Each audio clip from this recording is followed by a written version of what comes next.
J'ai également une thèse de sciences que j'avais passée il y a déjà près de 30 ans sur justement le profil des consommateurs d'alcool, tabac et drogue au sein des centres de sélection et des unités, parce que je vais y revenir très vite, je suis médecin militaire presque à la retraite. J'ai une capacité d'addictologie, un diplôme interuniversitaire de sevrage, d'aide au sevrage tabagique, et également un diplôme universitaire sur les thérapies cognitives et comportementales qui sont dans le cadre des dépendances. J'assure une consultation de tabacologie, d'addictologie au sein de la 27e brigade d'infanterie de montagne qui est à Grenoble au profit des militaires, une consultation que j'ai mise en place il y a maintenant près de 13 ans. Et je travaille par ailleurs à l'université de Grenoble-Alpes, à l'Observatoire territorial des conduites à risque de l'adolescent, où on mesure l'impact des compétences psychosociales sur le comportement des jeunes lycéens, collégiens de l'Académie de Grenoble en matière d'alcool, tabac et cannabis. J'enseigne également à Grenoble. Voilà, administrateur de différentes sociétés, mais je ne vais pas y revenir dessus. Et puis, également délégué de la mutuelle du ministère des Armées, l'UNEO, dont je suis délégué et, on va dire, ambassadeur prévention. Et à Merci Grenoble, beaucoup, docteur Arvers. Ah oui. partenaire d'une association qui s'appelle Vive sans alcool et addiction Isère, que j'accompagne depuis plus de 25 ans. Voilà, très rapidement, une petite présentation pour vous dire que l'alcool, je suis tombé dedans il y a plus de 30 ans sur le versant épidémiologique, prévention, pour être maintenant dans l'accompagnement de la prise en charge. Et merci à vous de m'avoir invité pour aborder la question du mois sans alcool. C'est un plaisir de vous recevoir sur Happy Vision. On va commencer tout de suite cette visioconférence, peut-être par un petit sondage avec ce fameux mois sans alcool, le défi de janvier. D'après vous, qu'est-ce que c'est? Est-ce que c'est boire le plus d'alcool possible? Est-ce que c'est une action de prévention? Ou bien est-ce que c'est ne pas boire d'alcool pendant un mois? Vous avez la possibilité de répondre au sondage qui s'affiche actuellement devant votre écran. Sachez que plusieurs réponses peuvent être sélectionnées. À vous de voir si vous souhaitez ou non en sélectionner plusieurs. Alors, on va voir un petit peu, je rappelle, le sondage est parfaitement anonyme. C'est juste pour voir un petit peu votre niveau de connaissance sur ce fameux mois sans alcool, le défi de janvier. Alors, on peut l'appeler aussi le Dry January. Est-ce que c'est quelque chose qui est équivalent? On parle de la même chose ou pas? Voilà, c'est vraiment la dénomination, étant donné que ce sont les Anglais qui ont démarré, on va dire, cette action de prévention au niveau national et que nous l'avons importée en France. Et il s'agit bien du défi de janvier, du janvier sec, mais on préfère le terme, on va dire, défi de janvier, d'un mois sans alcool. Très bien. Et voilà, il y a, on va dire, d'autres appellations, mais qui n'ont rien à voir et qui sont, on va dire, soutenues par plutôt l'industrie du vin. Mais voilà, donc c'est le défi de janvier, janvier sans alcool. Nos amis belges prennent le relais au mois de février avec la tournée minérale. D'accord, c'est original également. En tout cas, au niveau du sondage, on voit que pour la très grande majorité d'entre vous, près de 70%, c'est le défi de janvier de ne pas boire d'alcool pendant un mois. Ensuite, il y a une action de prévention qui est sélectionnée pour plus de 30% d'entre vous. On va voir si c'est le cas. Et peu de monde, on ne va pas se mentir, a sélectionné la première réponse, que c'est boire le plus d'alcool possible. Alors, vous aurez bien compris que ce n'est pas l'idée de cet événement ni de cette visioconférence aujourd'hui. Docteur Arvers, je vais vous relaisser la main pour pouvoir présenter votre document et on se retrouve à la fin de votre visioconférence pour un échange questions-réponses. Je vous dis à tout à l'heure. Belle conférence à toutes et à tous. Merci Rémi. Donc rebonjour à toutes et à tous et merci d'être au rendez-vous. Alors, voilà de quoi nous allons parler. Le défi de janvier, vous avez déjà, à travers les réponses à ce petit questionnaire, répondu.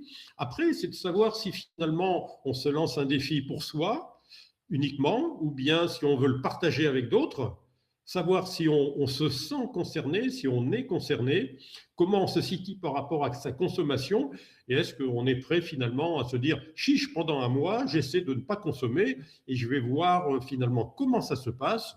Et je vous dirais que il a pu être montré que même quand on s'engageait dans cette démarche et qu'on ne la respectait pas, eh bien, on en tirait des bénéfices. Voilà un petit peu le programme. Alors, de quoi s'agit-il? Alors, comme je vous le disais, Ce sont nos collègues anglais qui maintenant, vous voyez, ça fait près de 13 ans, ont proposé cette approche. Et à travers les résultats qui ont été obtenus dans le suivi de personnes qui avaient fait cette action de prévention, montrer les bénéfices qu'il y avait à pouvoir se mettre un petit peu en retrait pendant un mois d'une boisson alcoolique. Donc en France, ça a été repris par Santé publique France en 2016, comme le mois sans tabac, et en 2020, donc le défi de janvier.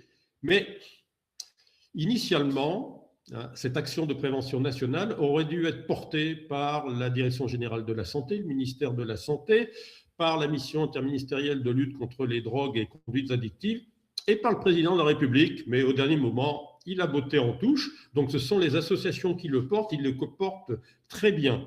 Donc le principe, c'est, eh bien, je vais, pour X raisons, m'engager à ne pas consommer d'alcool pendant un mois. Et il y a, et je vais revenir par la suite, des applications, un site internet du défi de janvier sur lequel vous pouvez aller, pouvoir vous inscrire. Et vous voyez qu'il y a un certain nombre de flyers qui ont été mis en place à ce moment-là. Voilà, finalement, pour faire la fête, pour s'amuser, mes amis peuvent suffire et peut-être que l'alcool n'est pas une nécessité absolue pour être...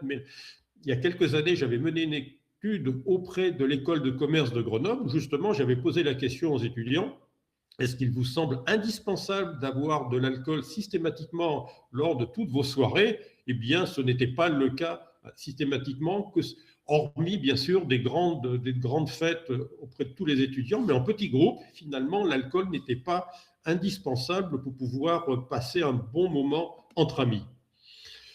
Et lorsque cela a pu être mis en place, vous voyez qu'il y avait, ça remonte à l'année dernière, plus de 4,5 millions de Français qui ont pris la décision de faire une pause quant à leur consommation d'alcool. Et on va en retirer un certain nombre de bénéfices. Et parmi vous, donc les personnes qui ont peut-être déjà participé, merci, on va dire, dans le chat, de pouvoir donner vos impressions, expliquer finalement quels sont les bénéfices que vous avez pu en retirer.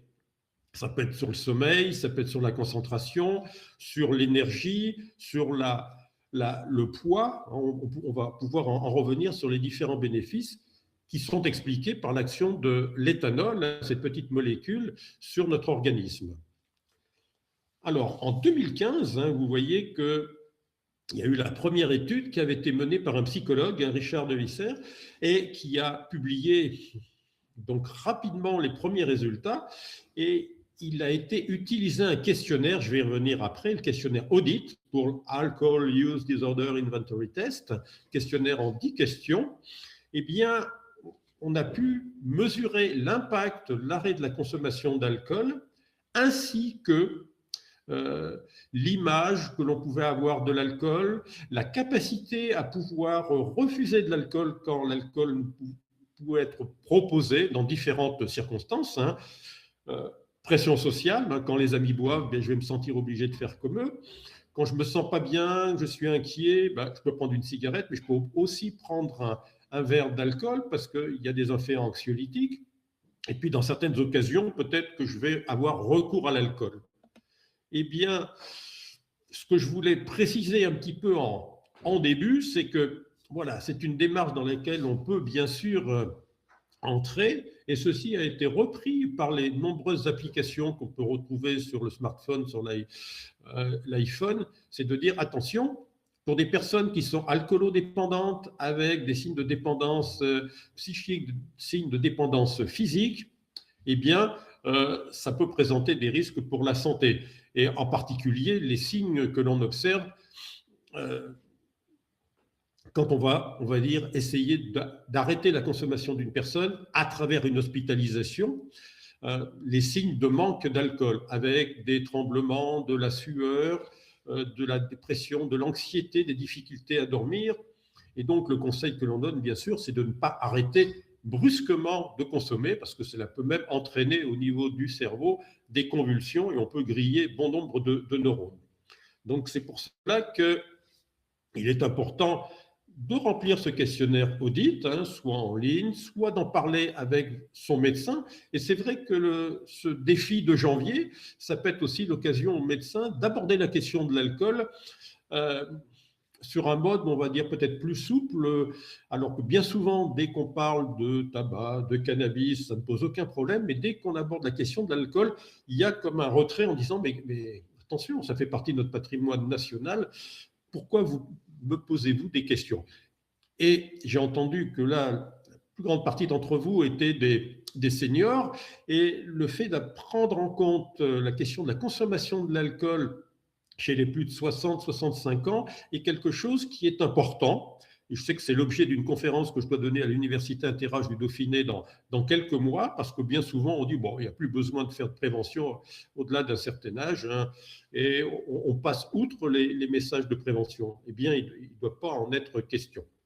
Voilà, après avoir fait ce petit aparté sur attention si on est dépendant de l'alcool avec des complications physiques, somatiques ou psychiques, eh bien, on peut rentrer dans cette démarche d'un défi. Alors, à titre individuel ou bien collectif. Alors, c'est vrai que lorsque l'on est plusieurs à s'engager dans une démarche, et je prends l'exemple aussi du mois sans tabac, ça peut être avec des amis, ça peut être au sein d'une entreprise, ça peut être dans différentes circonstances. On peut se soutenir les uns les autres et ça peut être, on va dire, un soutien mutuel qui va permettre de renforcer la motivation à poursuivre ce changement de comportement. Et bien sûr, il y a un certain nombre de questions que l'on peut se poser. Bon, finalement, suis-je concerné ou pas? Et est-ce que je suis motivé? Est-ce que je me sens capable de rentrer dans cette démarche? Quelle importance cela a pour moi? Quelle confiance ai-je en moi pour atteindre cet objectif? Et puis finalement, pour quelles raisons vais-je entrer dans cette démarche? Alors, je vais revenir à ce questionnaire. C'est vrai que c'est important, non pas pour dire attention, il ne faut pas s'engager dans cette démarche, mais lorsque notre consommation est, on va dire, occasionnelle ou bien rentre dans le cadre, on va dire, d'un usage modéré, le questionnaire audit, à travers 10 questions, permet de se situer, et c'est important de l'avoir à l'esprit. On peut le faire seul, on peut le faire en face à face. Moi, je l'utilise systématiquement autour de mes consultations de manière à aborder la consommation, bien sûr, et les éventuelles conséquences qui peuvent être présentes, qui peuvent être le point de départ d'une discussion. Alors, je vais passer très vite sur ces signes de manque physique et de dire que voilà, ce sont des signes que l'on évalue lorsque l'on fait un sevrage alcool, parfois en ambulatoire, et cela permet de moduler la prise de médicaments spécifiques, des benzodiazépines, pour éviter la survenue, on va dire, de crises convulsives, en particulier de signes de manque. Je vous donne quelques éléments quand même concernant la dépendance à l'alcool, pour dire qu'on a 11 critères qui permettent de définir une dépendance. Et actuellement, on estime qu'en fonction du nombre de critères de dépendance, on aura une dépendance modérée lorsqu'il y aura 2 critères positifs, 2, 3, une dépendance moyenne jusqu'à 6 critères, et 6 critères et plus, une dépendance, on va dire, importante.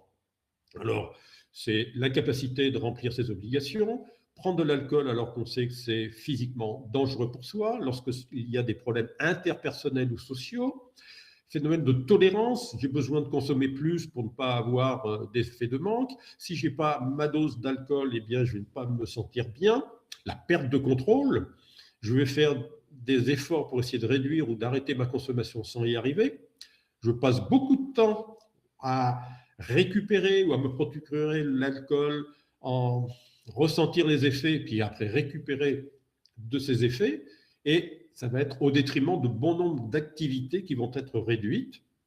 Je vais continuer malgré, on va dire, les conséquences au niveau de l'organisme. Et puis, il y a ce besoin irrépressible, ce craving, ce désir impérieux de consommer, qui est souvent un facteur de rechute pour des personnes qui ont été obligées à un moment donné d'arrêter complètement la consommation d'alcool.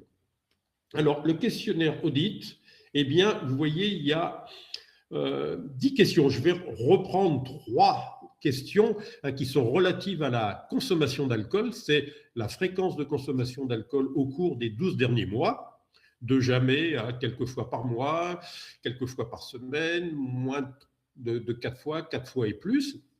Le nombre d'unités d'alcool consommées lors d'une consommation classique, et après la fréquence de consommation de 6 verres et plus par occasion, cette notion, on va dire, de binge drinking, d'alcoolisation ponctuelle, importante, le terme est utilisé en France.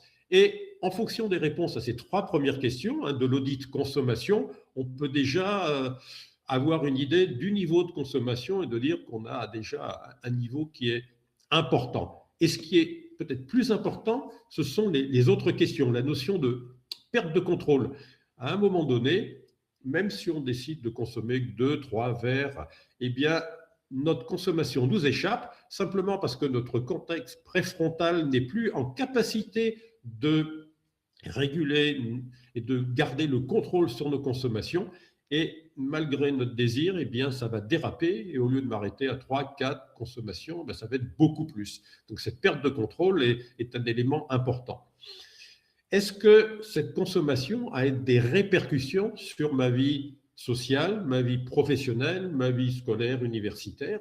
Bien sûr. Et une question qui est posée également, qui est un signe de dépendance physique, c'est avez-vous besoin d'alcool le matin pour vous sentir en forme, pour ne pas trembler, ne pas avoir de sueur? Là, on est vraiment sur un signe de dépendance physique qui existe parfois. Notion de culpabilité. De fait de mes consommations, est-ce que je ressens de la culpabilité ou bien des regrets après avoir consommé? L'impact, la répercussion de l'éthanol sur notre cerveau, sur la matière grise, si je consomme de grandes quantités d'alcool, eh bien, je vais avoir des pertes de mémoire, des trous noirs. Donc, le matin, je me réveille, je ne me souviens absolument plus de ce que j'ai fait la veille, avec qui j'étais, ce que j'ai pu dire, ce que j'ai pu écrire. Et des personnes me rapportent, moi, qu'il y a eu des messages sur des réseaux sociaux et qui ont été diffusés à bon nombre de personnes alors qu'ils étaient, on va dire, sous l'emprise de l'alcool, et ils regrettent a posteriori d'avoir délivré ces messages. Conséquence également, est-ce que du fait de ma consommation d'alcool, je me suis blessé ou bien j'ai blessé quelqu'un? Notion de violence envers soi, envers les autres. Et puis, dernière question, c'est est-ce qu'un professionnel de santé, un ami, s'est préoccupé de ma consommation et m'a conseillé de voir un professionnel de santé? Et en fonction des modalités de réponse, on a un score qui est compris entre 0, je ne bois jamais d'alcool, à 40, là je suis vraiment dans le rouge, pour pouvoir dire il y a des signes de dépendance, étant donné qu'on ne fait plus tellement la distinction entre un usage simple, un usage nocif, une consommation excessive et une dépendance. On est plutôt sur un continuum de niveau de dépendance. Et le défi de janvier, il s'adresse aux personnes qui ont, on va dire, un score compris entre 1 et puis 12, par exemple. Mais c'est important d'avoir à l'esprit les recommandations de Santé publique France. Je vous les rappelle, là, c'est de dire, voilà, lorsque l'on ne consomme pas plus de 10 unités d'alcool par semaine, à raison de 2 unités par jour, que l'on soit un homme, que l'on soit une femme, on a simplifié les choses depuis quelques années, eh bien, ça permet, on va dire, de limiter un petit peu la casse. Non pas qu'en dessous, le risque, il est 0. Nos amis canadiens ont dit, dès le premier verre d'alcool, il existe un risque. On a dit, jusqu'à 10 verres, eh bien, on estime qu'au niveau d'une population de la France, de dire que l'alcool est responsable d'un décès sur 100, un décès sur 1000, on est dans cette tranche. Si c'est on va dire, acceptable au niveau d'une population, eh bien, on dit qu'en dessous de ce seuil, le risque est limité et qu'au-dessus, on augmente les risques pour sa santé au niveau individuel ou collectif. Alors, c'est vrai que c'est important de savoir où on se situe quant à sa motivation. C'est une question que je précisais tout à l'heure, que j'utilise moi aussi systématiquement pour l'arrêt du tabac. Est-ce que je suis motivé? Est-ce que pour moi ça a de l'importance? Et est-ce que je me sens capable d'atteindre cet objectif? Et c'est là où je veux simplement vous montrer ce que l'on appelle le cycle de Prochaska, où on a un premier stade où on est très bien avec sa consommation, d'alcool en particulier, un stade où bon, il y a une consommation qui apporte du plaisir d'un côté, mais il y a quand même des effets négatifs qui sont observés. Donc on est un peu dans l'ambivalence. D'un côté, ça serait bien que je change de comportement, mais d'un autre côté, j'en retire un certain nombre de bénéfices. Puis un stade de décision. Voilà, j'ai pris la décision, par exemple, d'arrêter de prendre de l'alcool pendant un mois, et après, je passe à l'action. Je reste dans l'action, et c'est très bien.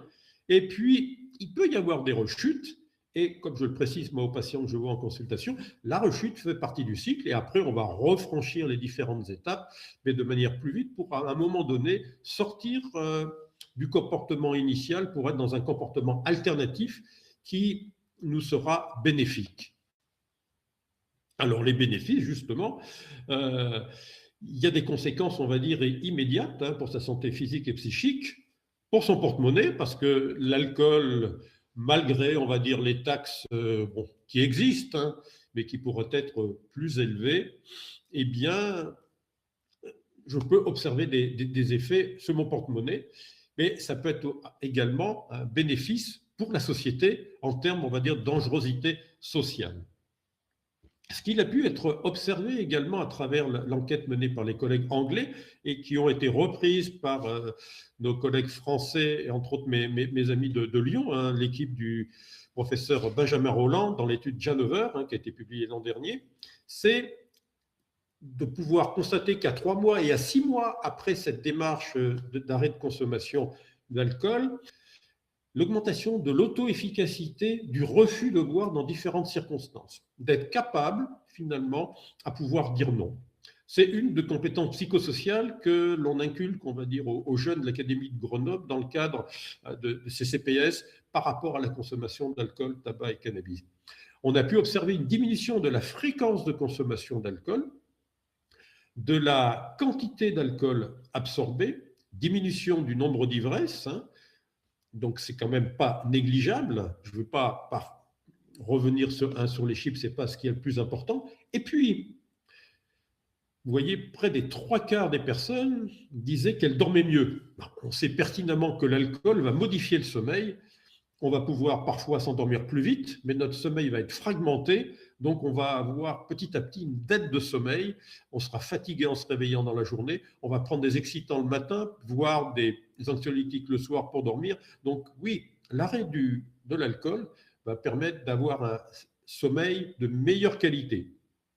Dans près de 3/4 des cas, ça a pu entraîner une amélioration de l'état général, de l'énergie, perte de poids. Il faut savoir que une unité d'alcool, c'est 10 grammes d'éthanol, eh bien c'est 70 kilocalories, mais des calories que l'on appelle des calories creuses, c'est-à-dire qui ne vont pas pouvoir être assimilées par l'organisme, et ça va simplement servir à être stocké sous forme de graisse à l'intérieur des cellules du foie, les hépatocytes, et ce qui ferait qu'une consommation chronique d'alcool peut mener à faire du foie gras, à avoir une stéatose hépatique.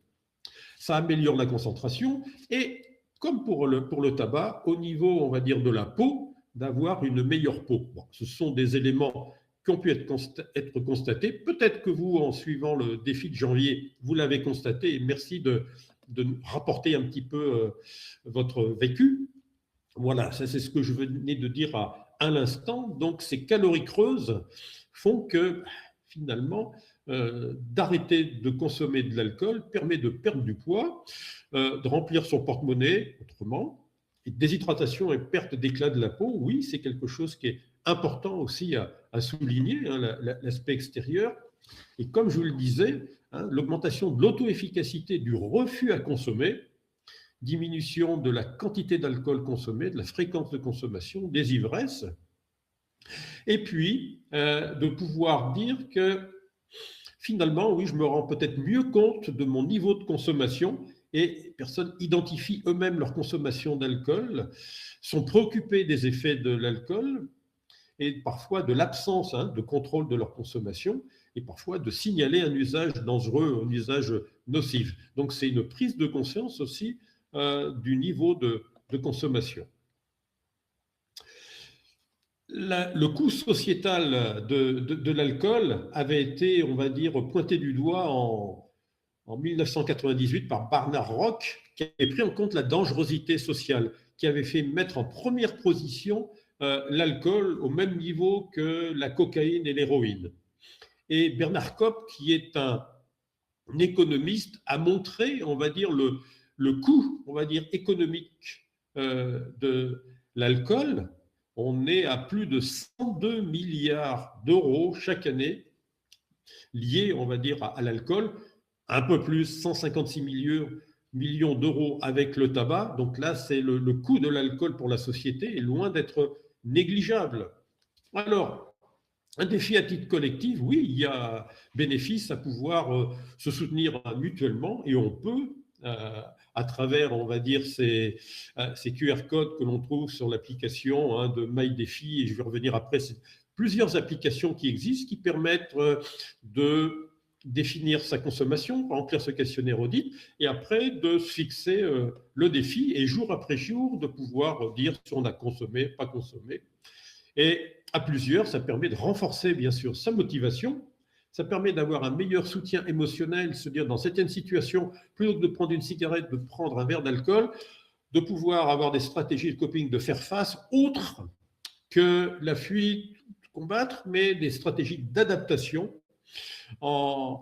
par différentes techniques qui vont pouvoir permettre d'éviter d'avoir recours à l'alcool dans différentes situations et de partager des astuces, des alternatives, des cocktails sans alcool, donc des partages d'expériences. Il y a des forums également qui existent pour pouvoir justement partager son vécu, une dimension ludique de challenge, renforcer les liens sociaux, bien sûr, à travers le groupe, et ça a plus d'impact sur la durée.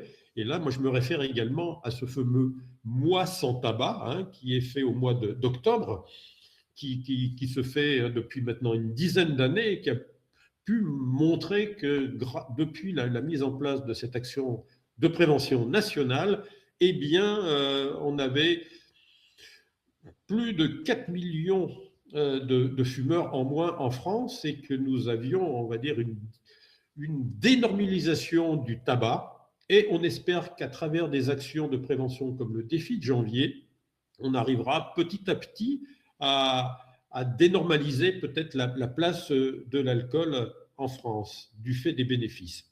Alors, il existe bien sûr des dispositifs. Alors, il y a ce fameux site www.mydefi.fr qui permet d'une part de s'inscrire, de pouvoir télécharger l'application, de pouvoir accéder à bon nombre de flyers, au kit de communication, et puis surtout d'être accompagné, de recevoir régulièrement des mails pour savoir où l'on en est.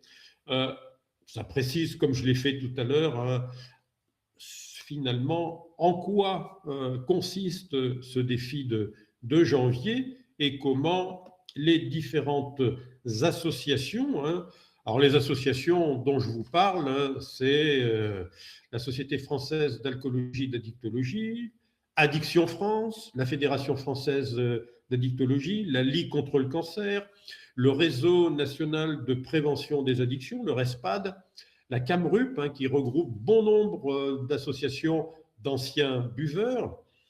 Et puis, il y a une autre application qui est le Dry January, le Try Dry. On s'inscrit et là, on va recevoir bon nombre d'éléments d'information et cette application va permettre chaque jour de noter éventuellement les non-consommations ou les consommations qui pourront exister. Et comme pour l'arrêt du tabac, il y a des bénéfices qui vont exister jour après jour, et vous pourrez peut-être sur un post-it noter, voilà, aujourd'hui, voilà ce que j'ai pu observer, le lendemain, autre chose, échanger avec d'autres personnes sur les bénéfices qu'il peut y avoir jour après jour. Et voilà, là c'est écrit tout petit, mais c'est un calendrier qui a été fait il y a déjà 2-3 ans dans le cadre du défi de janvier, en disant, voilà, premier jour, voilà, j'ai pas envie cette année, ça c'est bien, relever le défi avec des amis, pourquoi pas, les repères de consommation, c'est important, euh, pensez à vous hydrater, comment gérer le stress. Ben, finalement, sans alcool, comme je vous l'ai dit tout à l'heure, ben, il y a moins de calories. Il existe bon nombre de cocktails qui vont permettre de ne pas consommer de l'alcool. Et peut-être qu'on reviendra, et peut-être que vous l'avez déjà utilisé, l'industrie vino-viticole, euh, du fait, on va dire, d'une moindre consommation d'alcool et de vin en France, eh bien, réagit en proposant maintenant de l'alcool, des boissons alcooliques désalcoolisées. Et donc, on voit beaucoup de promotions de sociétés qui disent, nous aussi, on participe au Dry January, venez acheter nos vins ou nos boissons désalcoolisées. Merci de me donner votre avis par rapport à cela. Donc voilà, ce calendrier de l'après, moi je l'appelle comme ça, vous pouvez le consulter, mais vous pouvez en faire un, voilà, en disant, voilà, je me sens mieux physiquement, bon, finalement, je n'ai pas besoin d'alcool pour me détendre. Oh, j'ai perdu du poids. Mais bien sûr, hein, si on avait une consommation quotidienne d'alcool importante, tous ces kilocalories, on va dire, qui étaient stockés et inutilisables avec l'alcool, ben, ne seront plus là. La relaxation, trouver d'autres plaisirs, on se sent changé. Ma vie sans alcool, ben, finalement, ça va très bien. Et puis pour mon foie, hein, le foie qui est chargé de transformer l'alcool, hein, et qui, lorsqu'on lui en donne beaucoup et beaucoup, enfin, en quantité et en fréquence, à un moment donné, ne peut plus suivre. Les cellules du foie vont être modifiées, leurs membranes vont pouvoir être abîmées, on va pouvoir éventuellement aller vers la fibrose, la cirrhose du foie qui serait irréversible, mais au stade de foie gras, comme je vous ai dit, stéatose hépatique, si on modifie sa consommation, qu'on la réduit, eh bien, c'est réversible, on va retrouver un foie tout à fait normal. Donc, ce calendrier, à vous de le faire, de l'utiliser, ça peut être utile. Et puis, pour poursuivre la discussion, et j'y reviendrai parce que la question tout à l'heure a été posée sur finalement le French Paradox, la consommation, on va dire, modérée d'alcool. Il existe des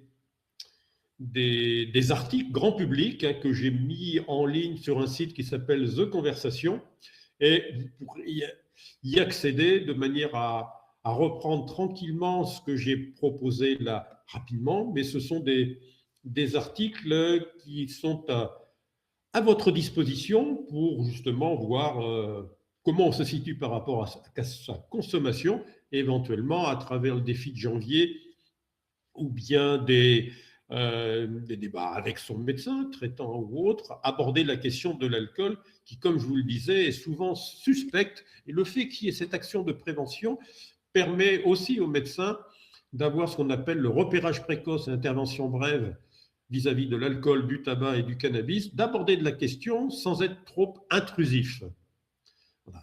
Et comme je vous le disais, vous voyez, en 2024, 4,5 millions de personnes avaient relevé le défi en 2024 et 2025, on est à peu près dans les mêmes eaux et c'est important de se rendre compte que ça peut peut-être amener à une dénormalisation de l'alcool comme elle existe et c'est très bien pour le tabac. Donc, c'est une action de prévention, comme vous l'avez dit, mais si je n'atteins pas l'objectif fixé, on sent quelque part, je veux dire, ce n'est pas le plus important. Dans l'article qui est en ligne sur relever le défi, mais si vous ne remplissez pas, on va dire, cette mission, ça sera bénéfique. Même des personnes qui s'étaient inscrites au défi de janvier et qui, pour une raison X et Y, ne l'ont fait que quelques jours ou ne l'ont pas fait du tout, eh bien, on retrouve à 3 mois et 6 mois après un impact sur leur consommation, également sur l'auto-efficacité à pouvoir refuser un verre. Donc, ça fonctionne à différents niveaux et on peut relever ce défi à plusieurs. Donc, je redonne la main à Rémi. Merci beaucoup, docteur Harvers. Effectivement, dernier sondage de cette visioconférence. Est-ce que vous pensez que vous allez réaliser le défi de janvier, le Dry January? Oui, non, je ne sais pas encore. Je rappelle que c'est purement indicatif et parfaitement anonyme. Donc, n'hésitez pas à vous positionner dessus. C'est pour voir un petit peu ce que vous avez l'intention peut-être de faire à la suite de cette visioconférence. Peut-être même en aviez-vous déjà l'intention, peut-être l'aviez-vous déjà commencé avant ce rendez-vous d'aujourd'hui.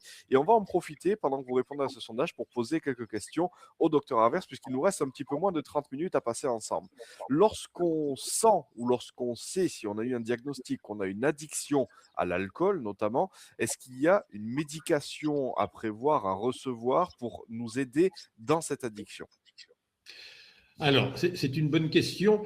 Les médicaments, ils peuvent parfois être utiles pour réduire sa consommation lorsque vraiment les conséquences sur l'organisme sont déjà importantes. Bon, les personnes que je vois, alors ce sont des militaires, donc j'ai un service, on va dire, d'addictologie intra-entreprise, étant donné que ma consultation à l'antenne médicale est au sein du quartier militaire près de Grenoble.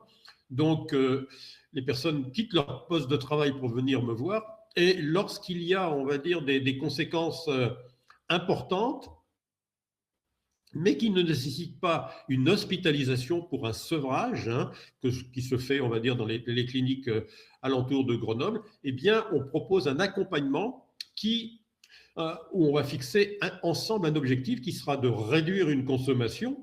Lorsque l'objectif est de réduire, c'est-à-dire que l'impact, les conséquences sur l'organisme ne nécessitent pas dans un premier temps d'arrêter complètement, et on va être là dans une réduction de consommation avec un objectif fixé par individu qui va dire bon, moi j'ai envie de peut-être supprimer certains jours de consommation, ou bien chaque jour je vais consommer, mais au lieu de boire tant d'unités, je vais en enlever une, je vais en enlever deux et remplacer par une ou deux unités d'alcool par une boisson sans alcool.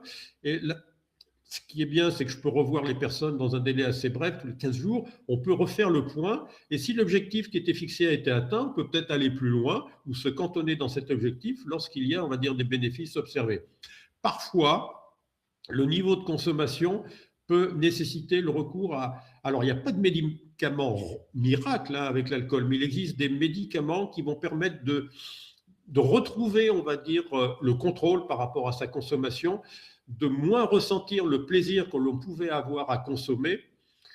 Et donc, il existe, oui, quelques médicaments que l'on donne sur une période, on va dire, de 3 à 6 mois, de manière à pouvoir retrouver le contrôle vis-à-vis de sa consommation et poursuivre pour essayer éventuellement de se situer dans ces seuils de consommation à moindre risque, c'est-à-dire pas plus de 2 unités d'alcool par jour, 5 jours par semaine. Très bien. Merci beaucoup. On va revenir justement dans quelques instants sur cette notion d'unité d'alcool parce que ça fait partie des questions qui ont été posées dans le chat aujourd'hui. On va interpréter ensemble les résultats de ce sondage, en tout cas, à défaut de les interpréter, les consulter. Il y a 22% d'entre vous qui disent que vous allez réaliser le défi de janvier, donc bravo et puis bon courage à vous pour le réaliser. Il y a 21% d'entre vous qui ne savaient pas encore si vous allez le réaliser ou non. Bon, bien évidemment, il n'y a aucune obligation. Ces visioconférences aujourd'hui est à but informatif. Donc, on fait un petit peu de la prévention hein, complètement d'ailleurs. C'est ce qu'on a dit tout à l'heure au cours de votre intervention, docteur Averse. Merci à tout le monde d'avoir répondu à ce sondage. Je vais mettre à l'écran le dernier sondage de la conférence, le sondage de satisfaction du rendez-vous pour vous laisser bien le temps de pouvoir y répondre tranquillement. Mais bien entendu, il nous reste encore 20 minutes à passer ensemble avec vos questions-réponses que vous continuez à nous envoyer dans le chat. Alors, on nous parle également de comment gérer sa propre consommation quotidienne. Il y a des personnes pour qui un petit verre d'alcool, eh bien, c'est un coupe-faim. Ça évite d'aller grignoter un petit peu à différents moments de la journée. Comment on peut gérer ça? Alors moi je dirais que comme coupe-faim, il y a une boisson sans alcool, il y a de manger une pomme hein, qui, on va dire, contient peut-être un peu de sucre, mais on va dire beaucoup d'eau, et de prendre un fruit de ce type qui est peu calorique peut avoir un effet coupe-faim. Mais l'alcool, non.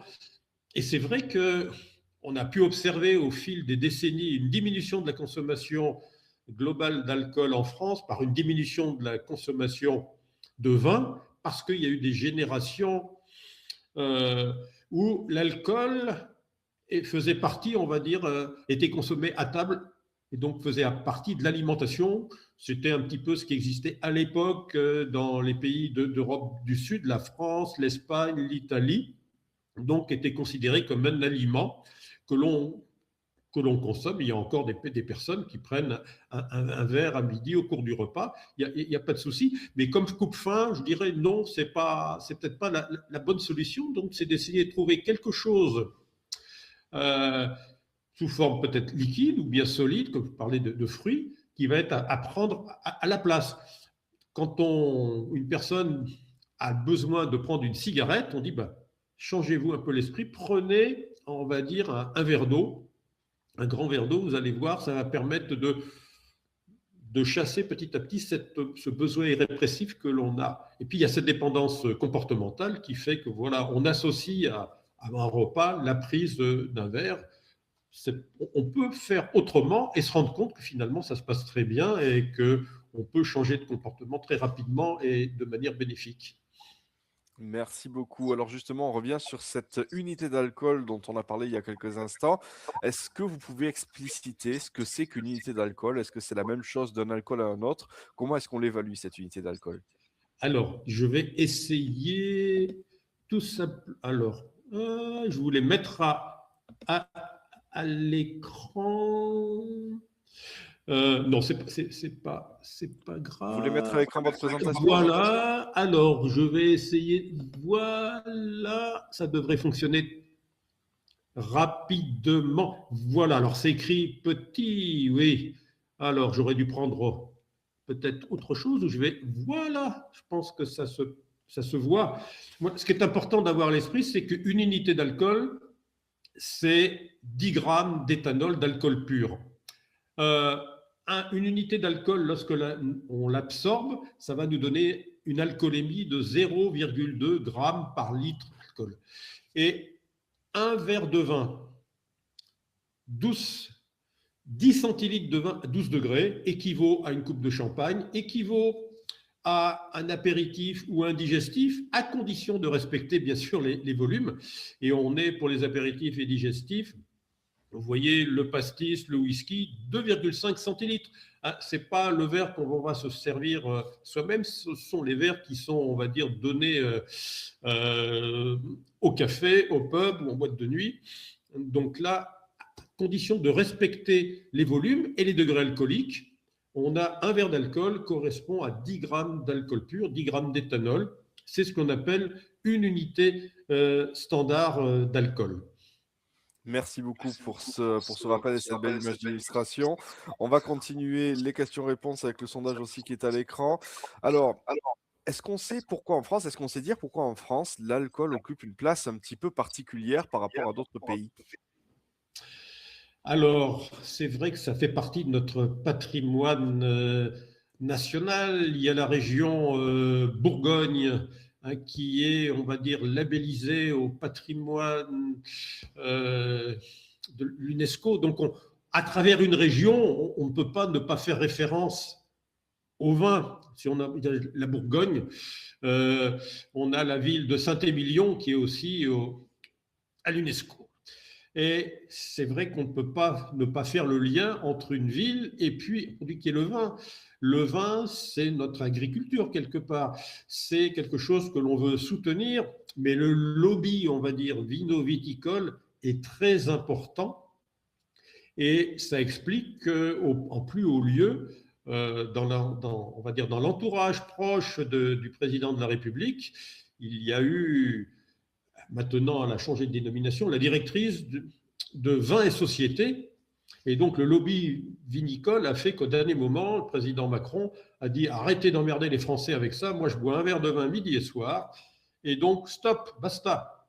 Et finalement, on s'autorise en France à voir des personnes boire cul sec une bière dans les vestiaires de footballeurs ou de rugbymen, ça c'est tout à fait normal. Mais dès qu'on stigmatise et qu'on est sur les drogues illicites, là ça n'a plus rien à voir. Ça fait partie de notre patrimoine et donc peut-être que petit à petit, on va arriver à prendre conscience que oui, l'éthanol, c'est un cancérigène de première catégorie et c'est pour ça que nos collègues canadiens À partir des recommandations françaises, parce que je connais bien la personne Catherine Paradis, qui au niveau de l'Organisation mondiale de la santé a fait ce travail, on va dire, de recommandation au niveau du Canada, m'a dit Philippe, on a utilisé vos recommandations, mais nous, on a été un peu plus loin et on a dit, dès le premier verre, il y a un risque. Alors ce risque entre un verre, 2 verres, 3 verres, il est ce qu'il est. À partir de 4 verres, un peu plus, 5, 6 verres, mais ils ont mis la barre un peu plus loin en disant non, ce n'est pas une substance comme une autre. Et Serge Herberg, hein, à qui on doit 5 fruits et légumes par jour, le Nutri-Score, a dit il faudrait qu'on ait un Nutri-Score F pour l'alcool. Il faudrait aussi que sur nos bouteilles d'alcool, pour respecter la loi E20, le petit, on va dire, on a un tout petit sigle dont on n'a pas fixé la taille quand la loi E20 est sortie, qui dit attention, interdit femme enceinte. Oui, le lobby viticole voudrait qu'on supprime tout élément sur les bouteilles et qu'on mette éventuellement un QR code, alors que dans d'autres pays, on dit attention, l'alcool est cancérigène, l'alcool n'est pas bon pour votre santé. Et le fait que l'on ait rajouté, attention, l'abus d'alcool est dangereux, buvez avec modération, et ben, ceci a été rajouté par le lobby. Et tous mes collègues addictologues le répètent en disant ce n'est pas un argument scientifique, c'est un argument, on va dire, marketing. Le fait de boire de manière modérée, ça ne veut rien dire, hein, le modéré. Nous, ce que l'on dit, c'est que voilà, dès le premier verre, il y a un risque. Plus on boit, plus le risque augmente, et que de faire une pause de temps en temps, et bien à tous les points de vue, non pas pour arrêter indéfiniment, même si on ne s'engage qu'une journée ou deux à modifier son comportement, on va pouvoir se rendre compte de ce qu'il en est. Et c'est bien dans la sphère familiale aussi de montrer que finalement, ça ne fait pas partie d'une norme sociale de voir un alcool à domicile et d'expliquer aux jeunes, attention, ça c'est pas bon pour vous, quand vous serez grand, peut-être que. Non.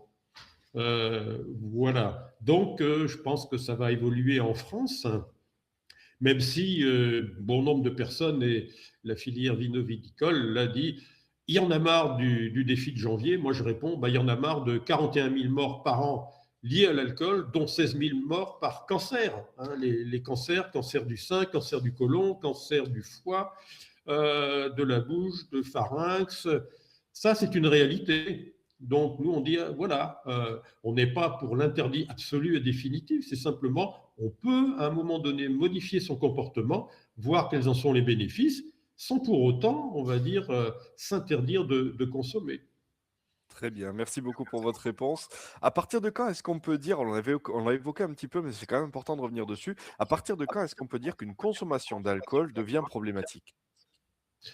Eh bien, lorsque moi, je dirais que ça dépend de chacun, mais lorsque l'alcool commence à prendre une place, on va dire, importante dans la vie de tous les jours, et ce fameux questionnaire en 10 questions, questionnaire audit, permet de se positionner en termes de consommation à travers les 3 premières questions, et lorsque le score de l'audit consommation est supérieur à 6, on dit, bon, ben voilà, ma consommation, peut-être qu'elle n'est pas négligeable, et ça permet de se mettre en parallèle ces seuils de consommation à moindre risque de Santé publique France, et après les conséquences. Est-ce que des fois, je perds le contrôle? Est-ce que des fois, je me souviens plus ce qui a pu se passer la veille? Est-ce que j'ai besoin de consommer plus pour me sentir aussi bien?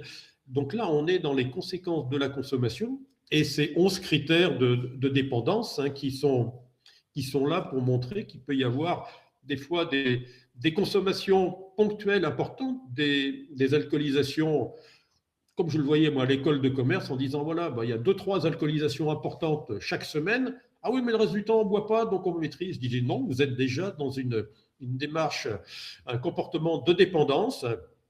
Et là, attention, il y aurait besoin de lever le pied dans certaines situations et de faire attention aux sur-risques que vous prenez lorsque, en dehors de l'école, vous consommez et qu'il faut éventuellement reprendre le volant. On a pu observer là que la prise de boissons énergisantes aussi a été un facteur aggravant lorsque c'était associé à l'alcool. On mettait moins la ceinture de sécurité, on avait des pratiques à risque sur le plan sexuel. Donc, voilà, on peut avoir des consommations pas régulières et journalières et être déjà dans, on va dire, une forme de dépendance. Donc, ce n'est pas de dire, oh là là, c'est grave, il faut que je… Non, non, c'est de se dire, voilà, dans certaines situations, est-ce que j'ai besoin de consommer autant de verre? Est-ce que je peux essayer de moduler les choses? Et puis après, il y a des applications, il y a des sites. Euh, Votre médecin généraliste, les spécialistes peuvent aborder la question de la consommation d'alcool et voir à fixer des objectifs, comme je le fais moi avec les patients, en disant, bah, moi je suis là pour vous accompagner, je n'ai rien à vous imposer. Euh, Simplement, c'est qu'il va falloir faire quelque chose pour pas que y ait, on va dire, une inaptitude au travail qui soit fixée du fait de votre consommation. Merci beaucoup. Alors, on est sur le mois sans alcool. Pour les personnes qui souhaiteraient se lancer dans ce mois sans alcool, au bout de combien de temps peuvent-elles attendre les bénéfices, peuvent-elles voir les bénéfices de cette pause sur leur organisme et sur leur quotidien? Alors, je dirais que le fait qu'il n'y ait plus cet apport d'alcool, donc de calories non utilisables, va se voir, je dirais, au bout d'une semaine, on va se rendre compte que l'on aura perdu du poids. Au bout de peut-être plusieurs jours, une semaine ou deux, le sommeil qui était fragmenté, comme on l'observe avec le tabac, c'est vraiment la même chose. D'autant plus que alcool et tabac sont souvent associés, eh bien la répercussion sur le sommeil, on va l'observer rapidement. Après, de se dire, voilà, je consomme de l'alcool parce que je me sens pas bien, comme d'autres diraient, j'ai besoin aussi d'une cigarette. Eh bien, il y a des techniques de relaxation, il y a la sophrologie, il y a la méditation pleine conscience, il y a la cohérence cardiaque. Alors, il y a une application gratuite qui s'appelle Respi Relax Plus, qui apprend, on va dire, à respirer différemment. C'est 6 inspirations-expirations minutes pendant 5 minutes, 3 fois par jour. Et on sait que ça permet de réguler le stress, réguler on va dire, la sécrétion de cortisol, qui est une hormone de stress, et ça permet de redonner une grande variabilité de la fréquence cardiaque. Donc, on sait que par des méthodes toutes simples, on peut pallier, on va dire, cette dépendance psychologique qu'il peut y avoir avec l'alcool comme avec le tabac. Donc, ça, ce sont des bénéfices qui vont être rapides. Et après, l'énergie, oui, l'effet sur la peau, ce qu'on décrit, on va dire, les différentes personnes en France, comme l'avaient fait les Anglais. Et là, quand on s'inscrit sur MyDefi, qui est, on va dire, soutenu par la Société française d'alcoolologie et d'addictologie, eh bien, on peut participer à une enquête qui va permettre, si on accepte de répondre aux questions de manière régulière, de pouvoir avoir des données françaises sur l'impact de cette démarche de prévention au niveau national. La Janover, qui a été faite en 2024, va être répliquée encore cette année à l'hôpital du Vinatier par l'équipe de Benjamin Rolland. Et puis, on a, j'y repense maintenant, un interne de l'école de santé des armées de Lyon, Pierre, là, qui fait sa thèse de médecine sur le défi de janvier. Et il a demandé l'autorisation de faire passer ce questionnaire sur justement le recours au défi de janvier dans différentes antennes médicales du 7e centre médical des armées de la région Auvergne-Rhône-Alpes, de manière à avoir aussi des données au sein on va dire, du ministère des Armées. Donc, les bénéfices, on peut les observer et ils vont peut-être pas être dans le même ordre pour chacun d'entre nous, mais ce que j'ai quand même retenu, c'est la, prévalence des sujets là, qui participent, qui sont là présents ce matin, des plus de 60 ans, alors que bien souvent, même dans les études de Santé publique France, dans le baromètre santé-alcool, on allait de 15 ans à 60 ans. Puis après, on a dit, bon, on va peut-être aller un peu plus loin. Et là, je pense que l'on va jusqu'à 80-85 ans. Parce qu'avant, on disait, ben non, il y a un âge, il faut les laisser. S'ils veulent avoir une consommation plus élevée, tant pis. Place de l'alcool dans les EHPAD.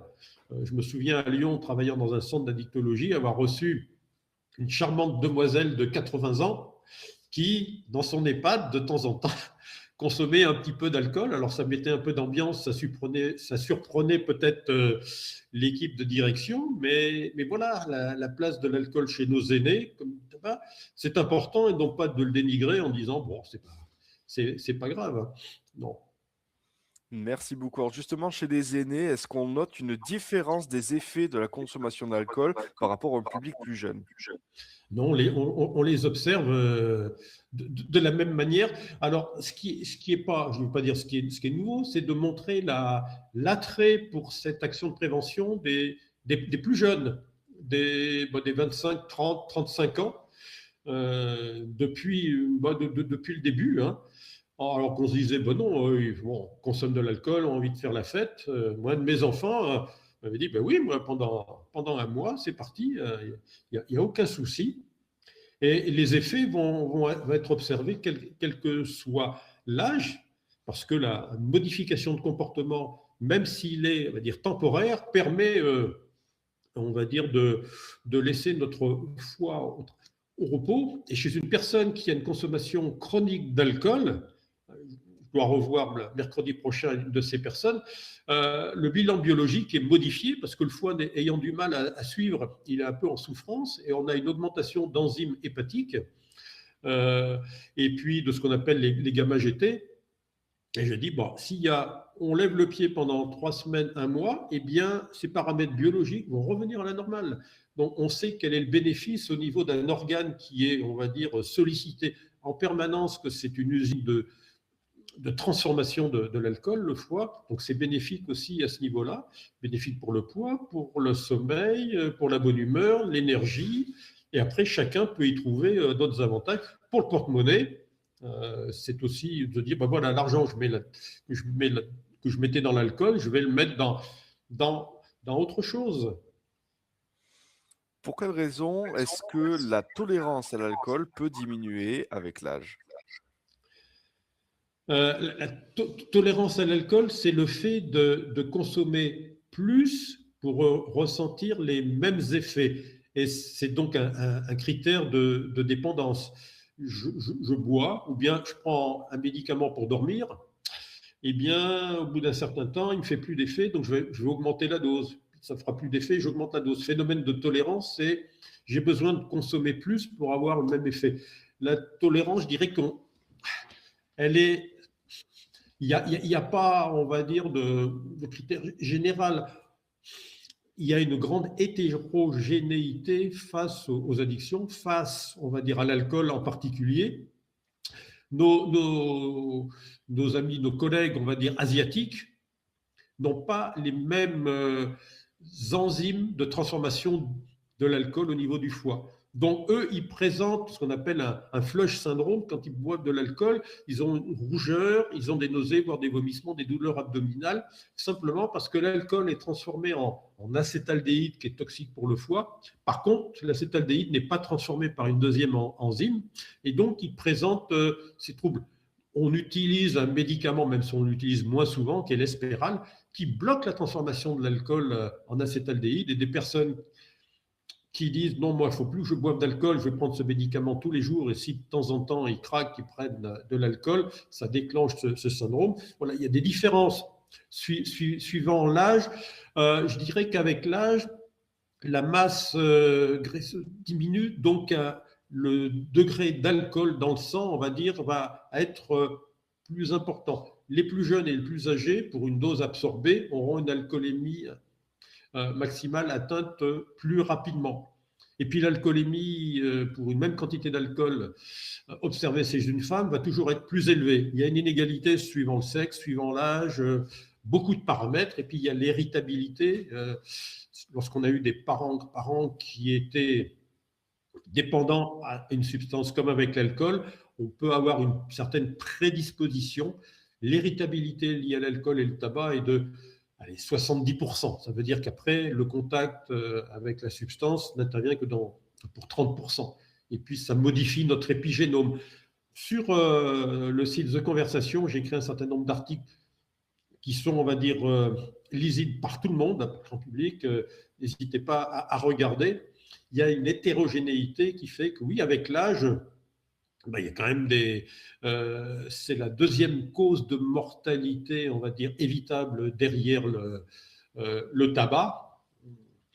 Et il n'y a donc pas ce que la question était posée au tout début sur ce fameux French paradox, est-ce qu'il est bon de boire un verre de vin par jour. Alors ça a été démonté. Mais c'est vrai qu'avec l'âge, bon, on se dit, bon, on a atteint un certain âge, bon, on a peut-être certaines pathologies, on peut peut-être s'autoriser à boire plus, mais il y a vraiment des différences suivant les personnes. Et ce qui va convenir à une personne ne va pas convenir à une autre, hein. Merci beaucoup. 12h30, nous allons toucher à la fin de cette visioconférence. Pour conclure ce rendez-vous, peut-être pourriez-vous donner quelques conseils à quelqu'un qui souhaiterait tenter ce fameux mois sans alcool pour la première fois aujourd'hui. Qu'est-ce que vous diriez à cette personne? Eh ben, je dirais que c'est un défi à relever, mais qu'il est bien peut-être de faire le point quant à sa consommation d'alcool, donc d'aller télécharger une application, que ce soit MyDéfi, que ce soit Try Dry, ou bien l'application lors de la Société française d'alcoolologie qui s'appelle, oui, MyDéfi Janvier, qui va consister dans un premier temps de répondre aux quelques questions qui sont ces 10 questions du questionnaire audit qui permettent de se situer. Et en fonction des résultats, ça permettra de pouvoir vous dire, ben oui, vous êtes tout à fait bien accueilli pour pouvoir suivre cette démarche. Vous n'êtes pas, on va dire, dans une dépendance à l'alcool qui nécessiterait, on va dire, un accompagnement personnalisé. Et plutôt d'être dans un arrêt total du jour au lendemain, d'être dans une barre de réduction de consommation avec votre médecin traitant, votre addictologue si vous en avez un, mais que sinon, allez-y, vous vous inscrivez, et puis après vous répondez aux questions, et puis le premier jour de dire, ben voilà, moi mon objectif c'est de boire zéro, et après de dire, ben, peut-être que mon objectif c'est de me sentir concerné par cette démarche, mais sans pour autant de m'arrêter complètement. Vraiment, on essaie de s'approprier une démarche de prévention. Et après, si mon objectif, c'est peut-être de réduire ma consommation, c'est très bien. Peut-être de rejoindre ces seuils de consommation de Santé publique France, c'est très bien. Mais le Dry January, c'est le janvier sec, sans alcool. Elle peut s'adresser à vous. Et allez-y. Et puis, si c'est que quelques jours, ça sera malgré cela bénéfique de manière, on va dire, volontaire ou involontaire. Ça influencera dans les mois à venir votre consommation et votre capacité, dans certaines circonstances, à pouvoir refuser un verre d'alcool. Comme des anciens buveurs, hein, qui ont des fois la difficulté à s'affirmer, et on leur dit allez, on doit reprendre un verre, uniquement un verre, c'est rien du tout.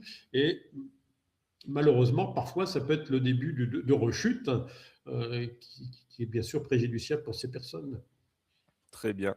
Encore une fois, merci beaucoup Philippe Arvers d'avoir été avec nous en direct sur cette visioconférence aujourd'hui sur le mois sans alcool sur Happy Visio. Je rappelle qu'il y a 1 an de replay de cette visioconférence avec la possibilité de télécharger le document qui vous a été montré aujourd'hui au cours de ce rendez-vous.